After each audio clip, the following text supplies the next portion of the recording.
Alhamdulillah. Assalatu wassalamu ala rasulillah. La hawla wa la quwwata illa billah. Amma ba'd. Kita lanjutkan pembahasan ayat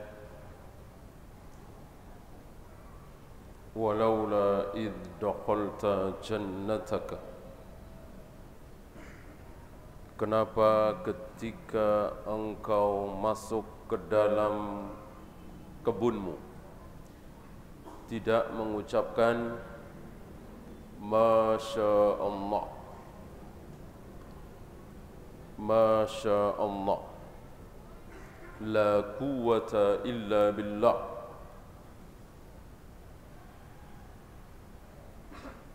Apa yang terjadi adalah kehendak Allah.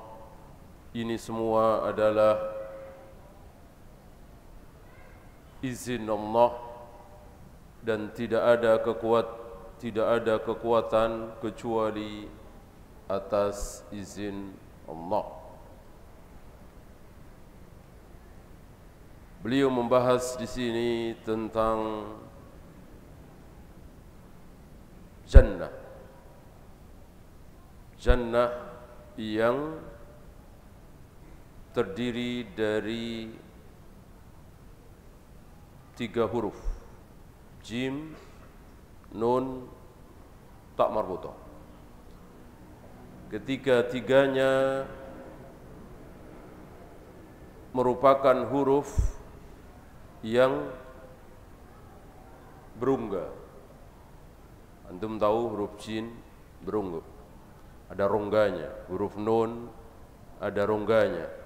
Tak marbuthah jelas. Beda seperti alif misalnya, ya kan? Ra misalnya, ya kan? Zai tidak berungga. Ini salah satu keistimewaan bahasa Arab yang mungkin tidak ada di bahasa lain, termasuk bahasa kita, yaitu kata mempunyai sifat seperti huruf. Ya. Ini salah satu contoh.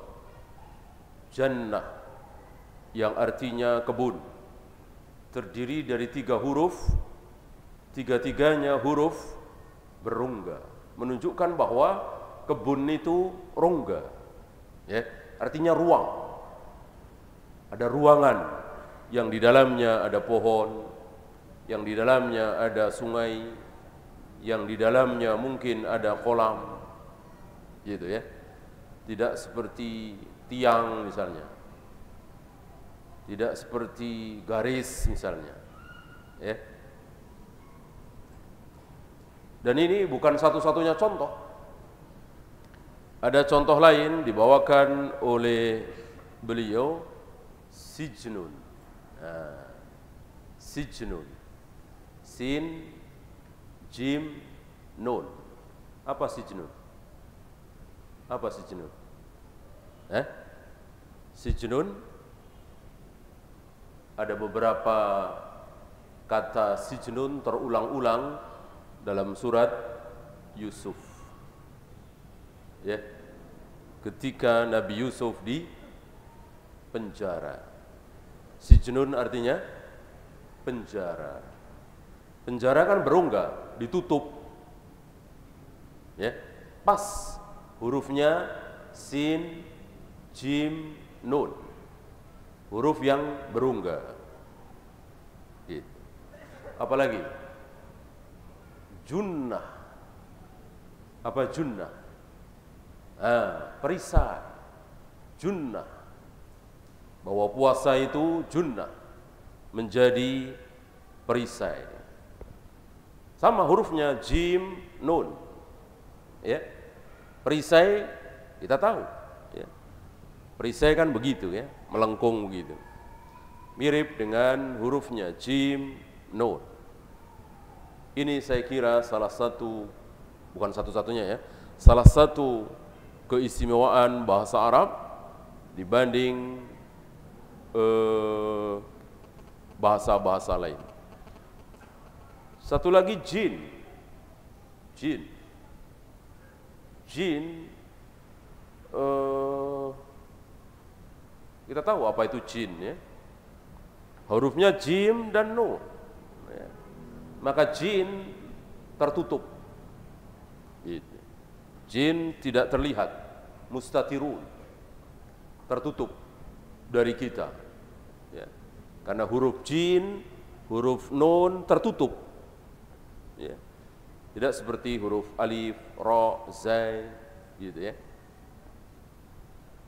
Nah, ini bukan jim dan nun saja. Oh, huruf keras. Huruf keras apa?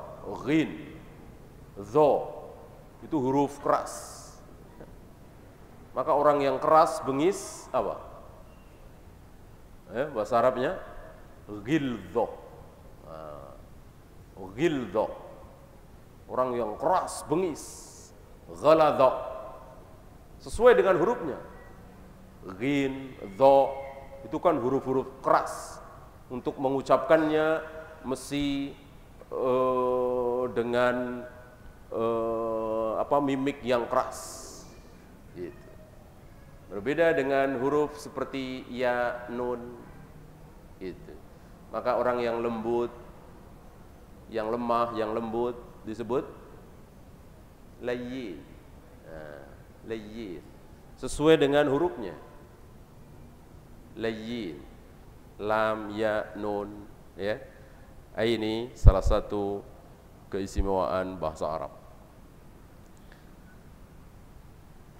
Kemudian jannataka. Ada sedikit kemuskilan di sini, jannataka. Laula idh dakhalta jannataka. Kenapa ketika engkau masuk ke dalam kebunmu, jannahmu? Padahal kebunnya ada berapa kemarin? Kebunnya ada berapa? Kemarin sudah kita bahas ini, ayat ini kan. Kebunnya ada berapa? Iya, kebunnya ada 2. Di sini berapa? 1. Laula idh dakhalta jannataka, mestinya jannataika, jannatain. Tapi karena menjadi mudhaf, ya, isim musanna, kalau menjadi mudhaf maka nunnya hilang. Mestinya jannataini. Karena ketemu dengan dhamir mutasil ka, maka nunnya hilang. Jannataika. Mestinya begitu. Ketika engkau masuk ke 2 kebunmu itu, kan kebunnya ada 2. Kenapa disebut 1? Ya. Padahal Al-Quran kan tidak mungkin bisa dikritik. Al-Quran kan tidak mungkin salah.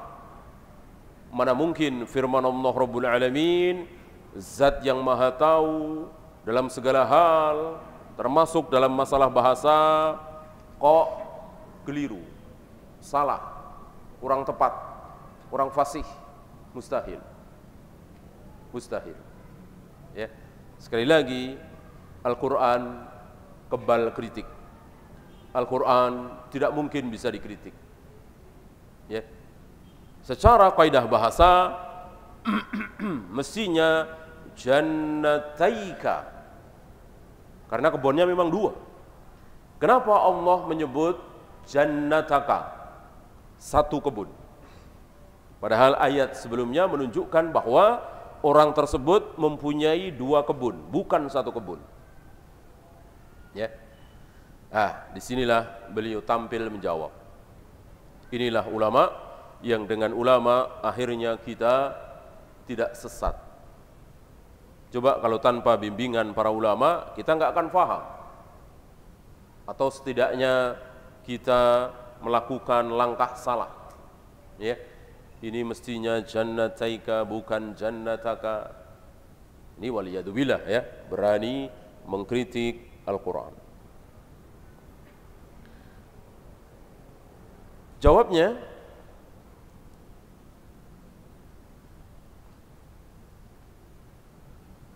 innal mufrada idza udifa ya'ummu wa yashmalu jannatain. Mufrad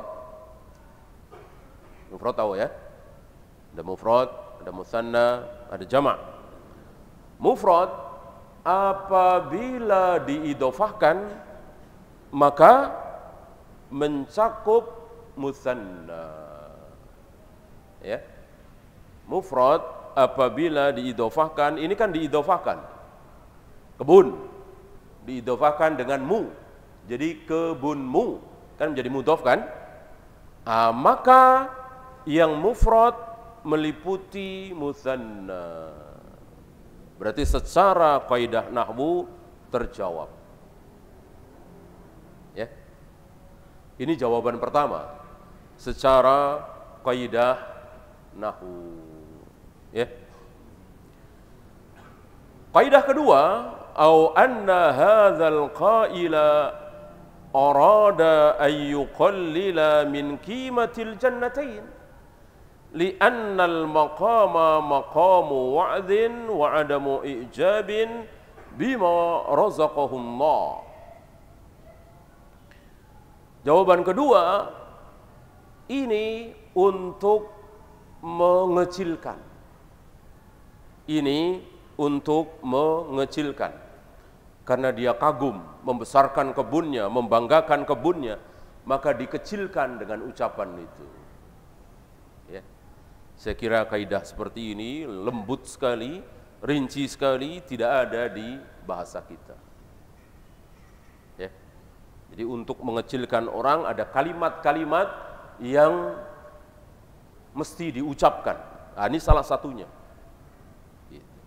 Dia membesarkan kebun itu, membanggakan kebunnya itu. Oleh temannya dikecilkan. Idh dakhalta jannataka. Gitu ya. Karena tujuan temannya ini adalah ingin menyadarkan orang ini. Kan ini berdua, berteman ya kan? Sudah kita baca ayatnya kemarin.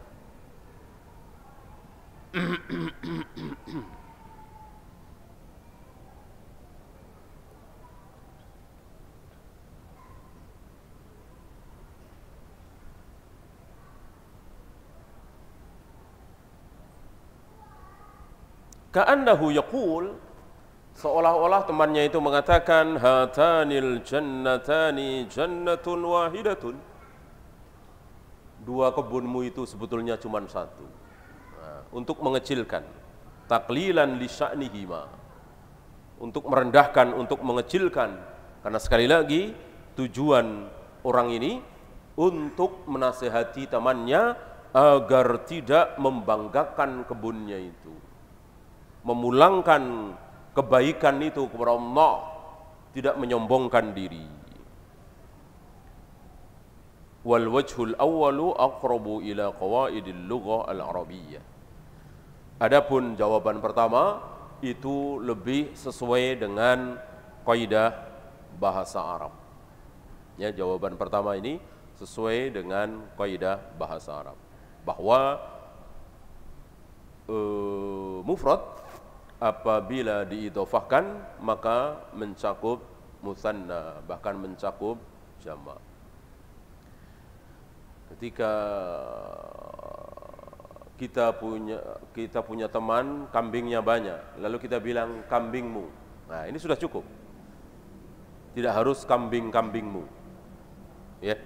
Karena apa? Diidhofahkan dengan kata-kata mu, engkau. Kemudian beliau membahas Masya Allah, la quwwata illa billah. Beliau membahas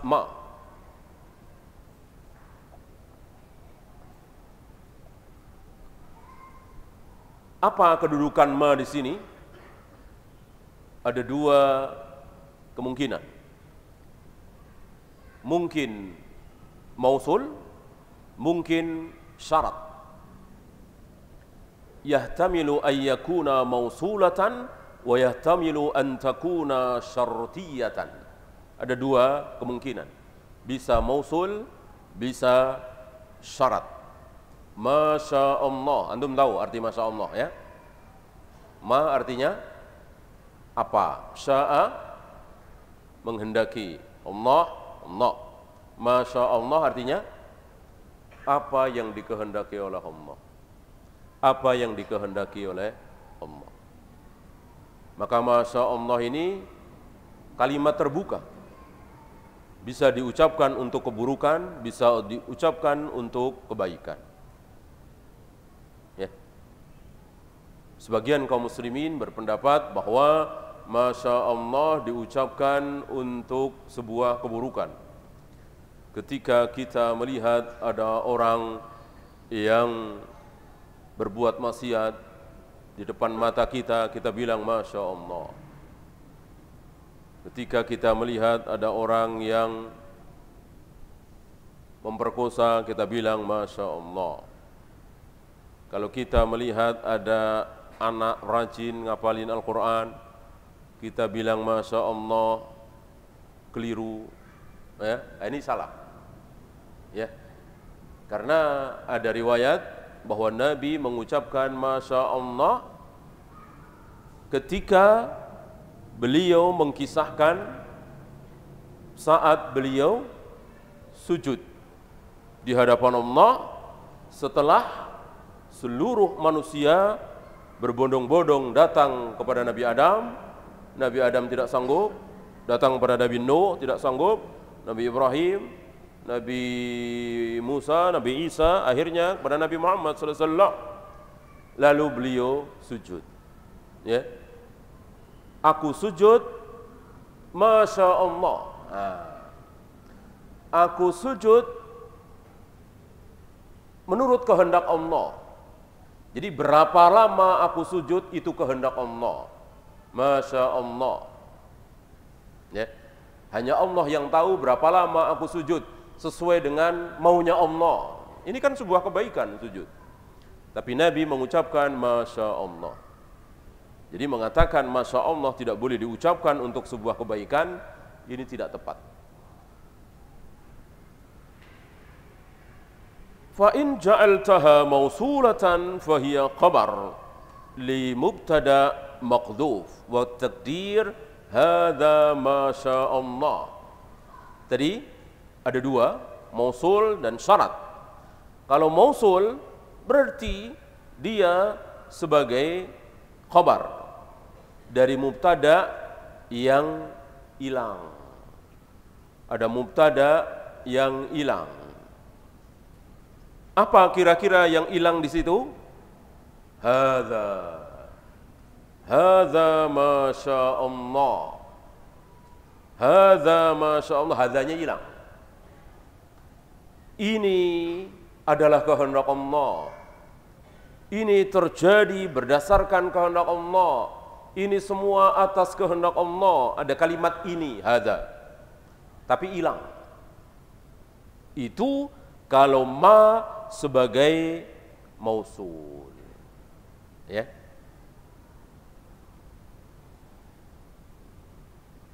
Ay laisa hadza bi iradati wa hauli wa quwwati. Ini bukan karena kehendakku, bukan karena atas kekuatanku, bukan karena usahaku, walakinnahu bi masyiatillah.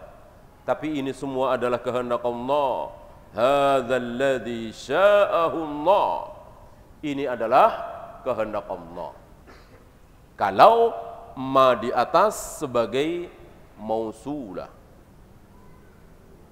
Wa in ja'altaha syartiyatan, adapun jika ma di atas sebagai syarat, fa fi'lu syarti sya'a wa jawabuhu maqdhuf wa taqdir ma sya'allahu kana. Apabila dengan syarat, maka Masya Allah di sini sebagai syarat. Apa yang dikehendaki oleh Allah, kana, pasti terjadi. Kananya hilang. Ya, kananya hilang. Ya. Berarti dari ayat tersebut ada dua pengertian. Dua-duanya baik. Pengertian pertama, ini semua atas kehendak Allah. Pengertian kedua, apa yang dikehendaki oleh Allah pasti terjadi.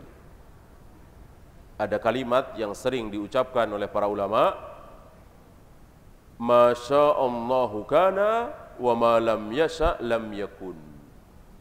Apapun yang dikehendaki oleh Allah pasti terjadi, dan apapun yang tidak dikehendaki oleh Allah tidak mungkin terjadi. Ya. Kemudian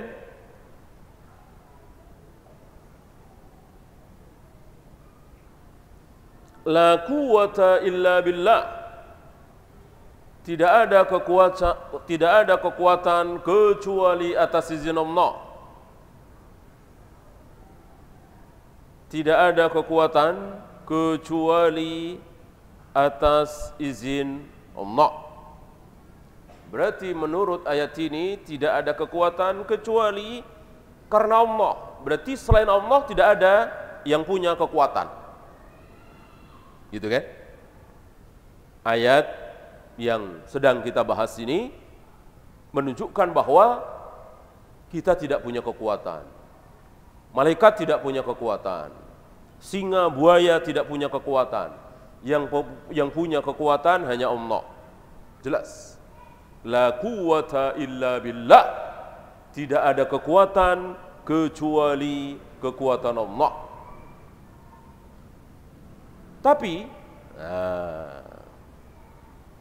Allah di tempat lain, di ayat lain menyebut bahwa manusia itu punya kekuatan. Misalnya dalam surat Rum ayat 54. Allahul ladzi khalaqakum min dha'fin. Allah telah menciptakan kalian, awalnya kalian lemah. Ya kan? Bayi itu kan lemah sekali. Ya, nggak usah dipukul, nggak usah ditendang, udah diemin aja pasti mati. Bayi, ya, bayi itu saking lemahnya diemin pasti mati. Ya, didiamkan saja, nggak usah dikasih makan, nggak usah dikasih minum, pasti mati, saking lemahnya. Ya kan? Berbeda dengan hewan-hewan tertentu. Ya, dia bisa hidup. Ya. Misalnya kucing atau ayam dibiarkan dari umur seminggu misalnya atau sebulan, dia bisa hidup. Coba manusia, ya, nggak usah sebulan, setahun dah, setahun lepas, ya. Atau setengah tahun ya lepas. Ya. Kemungkinan besar mati. Jangan diapa-apain ya, suruh usaha sendiri. Ya. Ini maksud firman Allah, Allahul ladzi khalaqakum min dha'fin. Allah menciptakan kalian, awalnya kalian lemah. Tsumma ja'ala min ba'di dha'fin quwwatan. Setelah lemah itu, Allah jadikan kalian kuat. Kuat. Ada yang bisa mengangkat beban sekian puluh kilo, bahkan 1 kintal, bahkan lebih. Ya. Atau otaknya yang kuat, pikirannya yang kuat, hatinya yang kuat, ekonominya yang kuat. Berarti di Ar-Rum 54 ini Allah mengakui bahwa manusia itu punya kekuatan. Tapi kenapa di ayat yang sedang kita bahas ini Allah mengatakan la quwwata illa billah. Tidak ada kekuatan kecuali Allah. Selain Allah tidak punya kekuatan. Ya. Bahkan masih ada satu ayat lagi, ayat ke-15 dari surat Fussilat. Wa qalu man ashaddu minna quwwatan. Mereka mengatakan, ini orang-orang sombong dari kaum Samud, siapa yang lebih kuat dari kami? Siapa yang lebih kuat dari kami? Awalam yarau anna Allah alladhi khalaqahum huwa ashaddu minhum quwwah. Allah menjawab, bukankah Allah lebih kuat dari mereka? Berarti ucapan Allah ini menunjukkan mereka juga kuat. Kaum Samud, kaum 'Ad kuat. tapi Allah lebih kuat lagi. Kalimat ini menunjukkan bahwa Allah mengakui bahwa kaum Ad, kaum Samud itu punya kekuatan. Tapi kenapa di ayat yang sedang kita bahas ini mengatakan bahwa Allah tidak ada kekuatan kecuali milik Allah? Ya, kan seolah bertentangan. Nah, kembali di sini kita akan mendapati jawaban dari beliau. Jawaban yang luar biasa, kita mendapatkan ilmu dari beliau.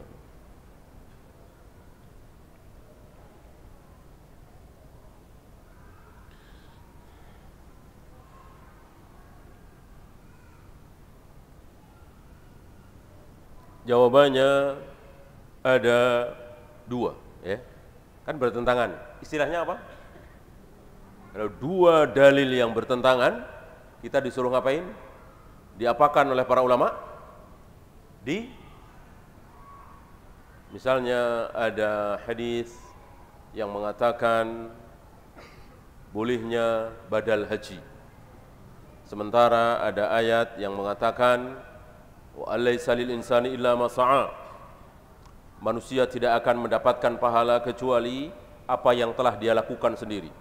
Sedangkan badal haji kan dilakukan oleh anaknya, oleh orang lain kan, bukan dirinya. Kan ini seolah bertentangan.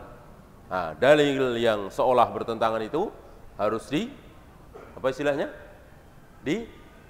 Dijama'. Ya, dikompromikan. Dibahas dua-duanya, dijama'. Lalu disimpulkan. Ya. Ketika dijama' sudah tidak sanggup, baru langkah terakhir apa? Ditarjih. Maka ada istilah thariqatul jam'i, ada istilah thariqatut tarjih. Mana yang harus ditempuh lebih dahulu? Dijama' lebih dahulu. Ditarjih itu jalan terakhir.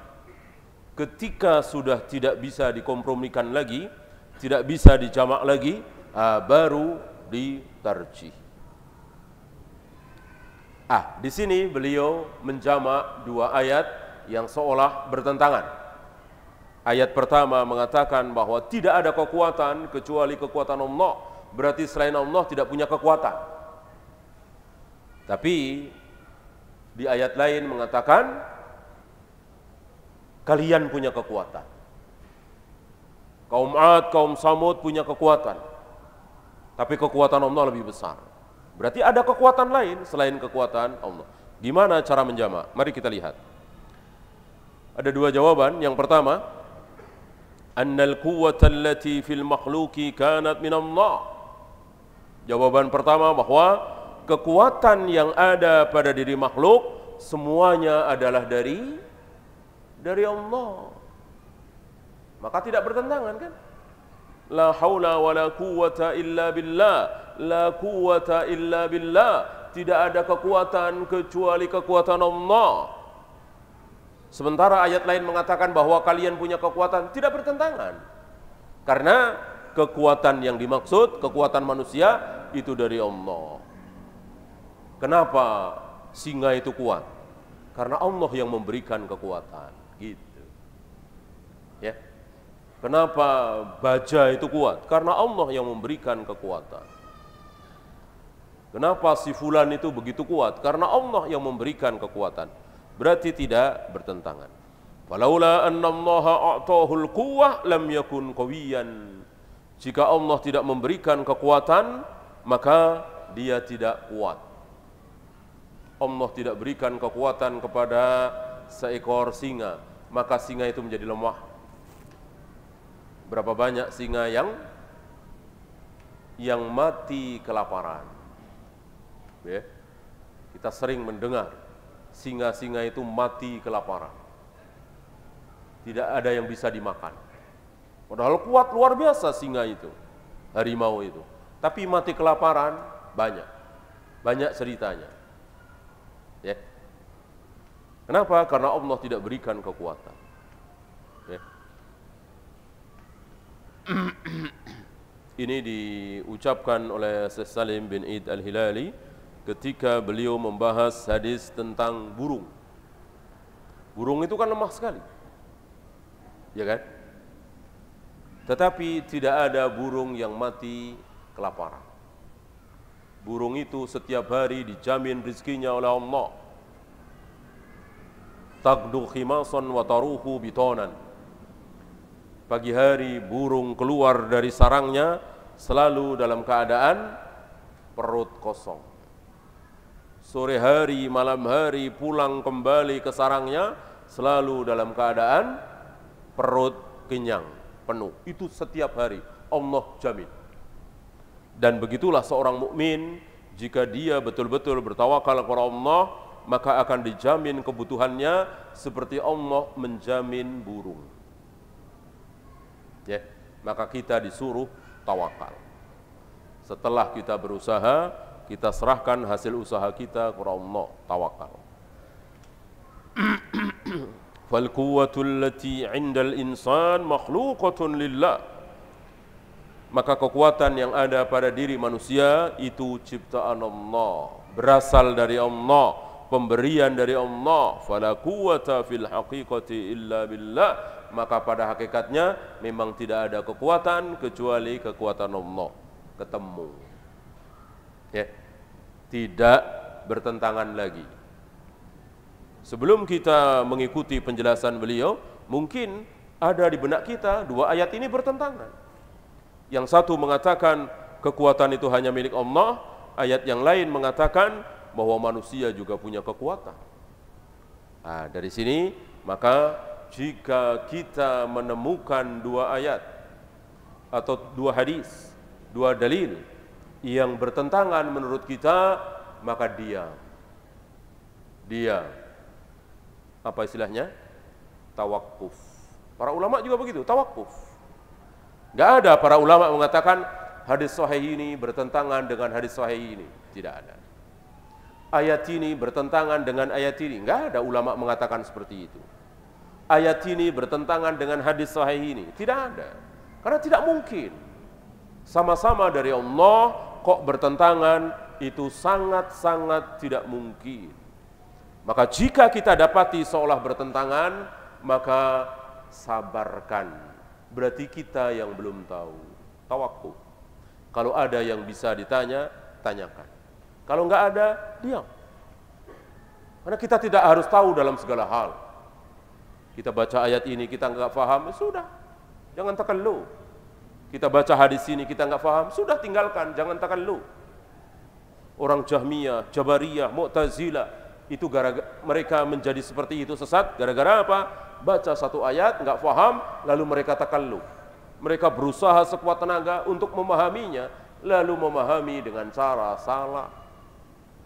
Mendingan tidak paham daripada memahaminya dengan cara salah. Mendingan terus terang enggak paham. Wallahu alam, saya enggak paham. Wallahu alam, saya enggak tahu. Itu lebih bagus. Itu lebih selamat daripada memaksakan diri. Saya harus tahu, saya harus paham. Lalu dipikir, diperas otaknya. Lalu jadilah seperti orang-orang Khawarij, Jahmiyah, Jabariyah. Semua firqah-firqah dolal rata-rata diakibatkan oleh seperti itu. Takallum. Yang kedua, jawaban yang kedua,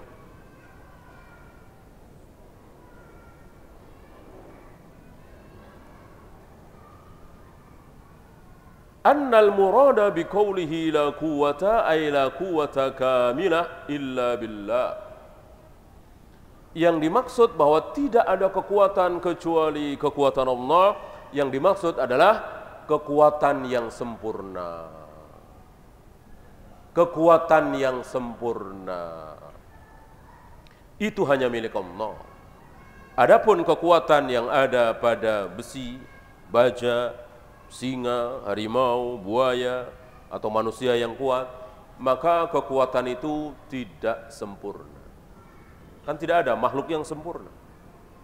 Ya, ada batas. Ada batas berarti tidak sempurna kan? Karena ada batasannya. وعلى كل حال فهذا الرجل الصالح أرشد صاحبه أن يتبرأ من حوله وقوته ويقول هذا بمشيئة الله وبقوة الله. Orang soleh di atas itu menasihati temannya agar temannya itu tidak mengandalkan kekuatannya, daya upayanya, tapi dia menyuruh temannya untuk mengatakan hadza bimasyiatillah wa biquwwatillah. Ini semua terjadi atas kehendak Allah, ini semua terjadi karena kekuatan Allah. Ya. Wa fi hadhil ayah, dalam ayat di atas, isbatu ismin min asma'illah, terdapat nama di antara nama-nama Allah. Apa nama yang dimaksud? Apa nama yang dimaksud? Hanya satu, yaitu Allah. Ya. Dalam ayat di atas hanya ada satu nama, yaitu Allah. Berbeda dengan ayat yang sebelum ini. Ada beberapa nama, ada As-Sami', ada Al-Basir. Di sini hanya ada satu nama, yaitu Allah. Adapun sifat ada tiga. Dalam ayat di atas hanya ada satu nama, tapi ada tiga sifat. Ya. Karena memang sifat lebih banyak dari nama Allah. Apa nama Allah lebih banyak dari sifat? Mana yang lebih banyak? Nama-nama Allah apa sifat-sifat Allah? Jawabnya, sifat-sifat Allah lebih banyak. Termasuk di ayat ini. Ya. Wa isbatu salasi sifat, mengandung tiga sifat. Yang pertama al-uluhiyah, yang kedua al-quwwah, yang ketiga al-masyiah. Sifat pertama uluhiyah, bahwa Allah mempunyai sifat uluhiyah, ketuhanan, disembah. Yang kedua, kuat. Salah satu sifat Allah adalah kuat. Yang ketiga, salah satu sifat Allah adalah al-masyiah. Allah mempunyai kehendak. Allah mempunyai kehendak. Dan kehendak Allah terserah Allah. Ya. Apa yang dikehendaki oleh Allah itu terserah Allah.